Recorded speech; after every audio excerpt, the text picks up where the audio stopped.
so easy to fall into that trap of thinking that your life isn't exciting enough. It's not glamorous. We scroll constantly online through all these perfectly curated videos, people having their perfect morning routines, on vacation every 3 days, cooking everything from scratch. And then we start to think that our life isn't good enough, that we need all these new clothes to keep up with the latest trends, prettier homes. But the truth is that romanticizing your life is not just about what it looks like. It's about the way that you experience it. So today we are going to talk about how to actually be happy with your life. When you start romanticizing your daily routines and even the simple things in life, that's when you really create a change. We are going to dive deep into some techniques that are going to make you view your life completely different. I'm Mimi, welcome back to my channel. I am so happy you're here because today's topic is so incredibly important. Why? Because we only have one life, and with this constant pressure from society and all that comparison that you do with everything that you see online, you start to think that your life is mundane. Like you don't have anything that's like exciting, or maybe that you don't have anything going for you. And that has to change. The truth is that there is somebody that wishes that they were in your position. So why do you feel the need to think that your life isn't enough? Your life matters, you matter, and you are here for a reason. You have a purpose. So let's go ahead and get into it. How do you get to enjoy your life every single day? The micro adventure rule has literally transformed my life. If there's no other takeaway from this video, at least try this one. As much as I love a routine, I cannot have every single day look the same. I start to lose it. I get bored, unmotivated, and then every day I wake up moody because I just feel like stuck, like I'm not going anywhere in life. And nobody wants to feel like that. I know we all wish we could be on vacation every single week, but for the majority of people, that's completely unrealistic. What most people don't realize though, is your brain releases dopamine when it experiences something new. Every week, I have made it a habit to schedule at least one micro adventure.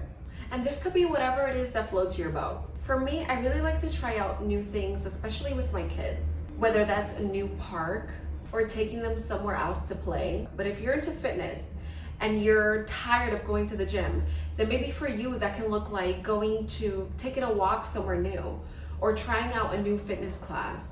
If you want to feel motivated again with your nutrition, health, trying out a new grocery store. Or it could just be whatever you're into, trying out a different hobby, a new coffee shop, taking different routes when you're driving around. You will see that with your micro adventure, you'll realize that life is worth living. Because really, a lot of times, we just need a little reset in our brain. And that's as easy as trying out something new. It doesn't have to be far from where you live. You could try out different restaurants, join a run club, do a doggy meetup, whatever it is that you are into. If you at least start with once a week, it is gonna make your life feel so exciting. Most of us live with this constant noise. For me, that constant noise are my thoughts. So if I'm doing something like cleaning or cooking, working out, what you are listening to can change your whole experience. Here is an underrated trick. Be intentional about your background sounds, your background noise. What's playing while you're washing the dishes or sweeping, cleaning around your house. Your background noise can make even the most daunting tasks feel like it's actually something cute for you to be doing. So when you wake up in the mornings, play a little something that's gonna get you in the right headspace. And this doesn't even have to be music, although I do think that music can completely change your mood in a second. But it could just be like nature sounds.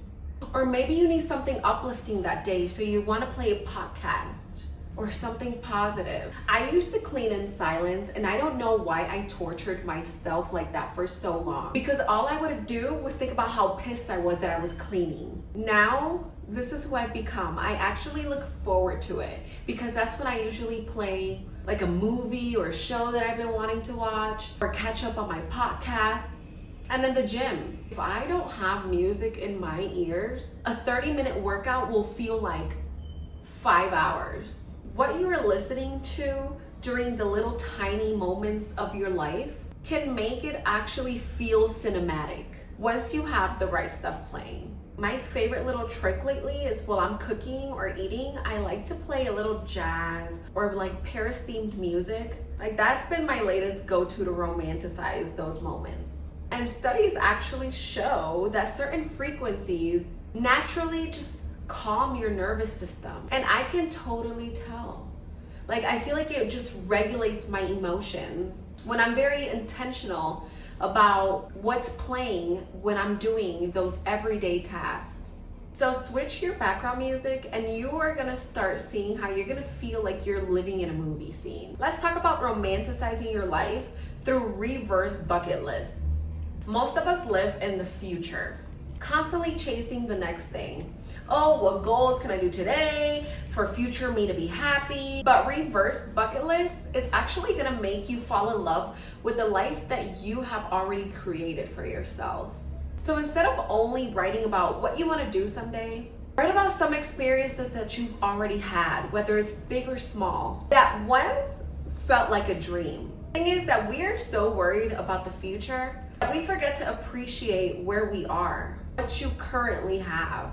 I feel like one of my biggest examples of this was actually like when it comes to body image. Unfortunately, I used to hate how I looked. I say unfortunately because looking back, it's like so sad. The amount of self-hate and the way that I used to speak to myself because I thought I had to look a certain way or be a certain number on the scale. This caused so many mental issues. Anorexia, then binge eating, and just like looking at the mirror and just criticizing everything that I saw. Literally the worst thing that you can do to yourself. Then I had babies and my body obviously changed. So I start looking back at old videos and I'm like, wow, like what was I even complaining about? I looked so good. And I know this is common for a lot of people because I've had friends, family members, just so many people that struggle with body image. And that's why certain things trend, like new diets and Ozempic and things that are gonna make you look different. It's good. I'm not saying it's not good to not want to be better or be a better version of yourself. But what's important is that you appreciate where you are currently. You can't constantly think about how you're gonna feel when you lose 10 pounds or how you're gonna be able to make all your dreams come true when you get a nicer home or when you have a new wardrobe. I feel like always seeking something in the future that you don't have yet and your happiness relying on something that is too far out in the future that you don't have yet, that is just toxic. I know you are living in some of your answered prayers. I know you used to wish and hope about some of the things that you have now. That's why it's so important to fall in love with what you have created. And that's why the reverse bucket list is such a cool trick. You know, you can reflect or write down certain things that you've already lived, like the time you went to one of your best concerts, or the time you wore that outfit that made you feel really good, a special moment with someone that you love. Like when you write those things down and you reflect on those moments, it reminds you of how much you've already done that's worth celebrating. And it rewires your brain into seeing the beauty in the life that you've created for yourself instead of just focusing on someday. Your energy will completely change because you go from that I need more mentality to wow, what a beautiful life I have, and it's still being written. So everyone has those everyday boring tasks that you have to do, not necessarily that you want to do them, but that you have to, right? Like doing laundry, making your bed. Maybe you don't like taking a shower and you have to do that. Until you realize that those mundane tasks have to be turned into rituals. You have to stop looking at them like chores, but instead romanticize them. Make them enjoyable. Make them feel more special. So how do we go about this? I feel like a lot of people talk about their beautiful morning routines, but what I've realized is that the night routine is just as important for me. When it's time for my night routine, I light a candle, I go in for my shower, I do my skincare, I apply my favorite lotions, and it makes me feel so refreshed. And I think that doing those little things for yourself, even throughout the day, it's just gonna help you create those moments of pleasure. Applying that intention into everything that you do just shows you how much it is that you care about yourself. And you can really do this in the most simplest ways, like making yourself a fancy little tea, choosing to watch your favorite shows while you do laundry, cleaning with loud, energetic music, lighting a candle when you go to take a shower. Start doing them. See how it is that your mood changes, how something that felt like it was dreadful before is actually something that you look forward to now. Have you heard about the 1-second memory capture? Every day, you're gonna take a picture or a short video of something completely ordinary. If you are blessed enough, right, you will live to see another day. The sun is gonna do the same thing every single day. It's gonna rise and it's gonna set. As ordinary as that is, you better believe I am gonna take a picture of every sunrise that I see. It does something to my soul to see how when the sun rises, it allows those beautiful bright beams to shine through my windows. And it makes it just seem like it's not another sunrise, but instead a fresh new day to be who I want to be. The problem with a lot of us is that we only want to focus on the big things that happen in our life. We only want to highlight when we've made tons of money or bought something very expensive, took a big trip, which yes, those are all worth celebrating, but the little moments are worth romanticizing too. We think our lives are boring because we only want to remember the big triumphs. But when you intentionally record or take pictures of these nothing moments, your brain starts to really focus how beautiful those in-between parts of your day really are. Weeks are gonna go by, you're gonna start compiling all your footage, and then you look back on it and just remember how you felt in that moment. Maybe you took a picture of your food when you went out and you see that picture and you're like, oh, that was such a cute moment, you know, with my friends, with my family. Took a picture of a cup of coffee you had one morning. Wow, like that was such a good day. You start teaching yourself to notice magic, where normally you would just see it as a routine or something that you do super often. This has helped me realize how the small moments actually become some of the biggest.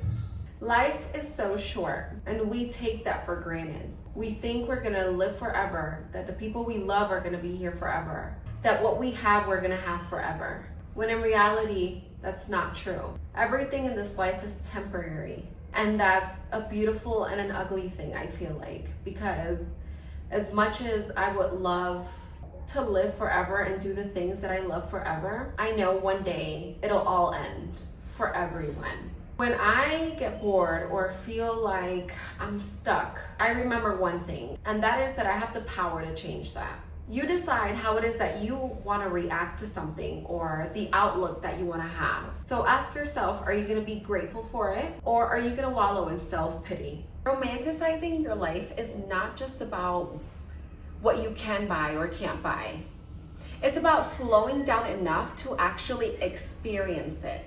I hope this video helped you realize how beautiful your life is and how you matter. You have a purpose. So if you enjoyed watching it, don't forget to give it a thumbs up, share with someone, and make sure to subscribe. Thank you so much for watching. I'll see you in the next video.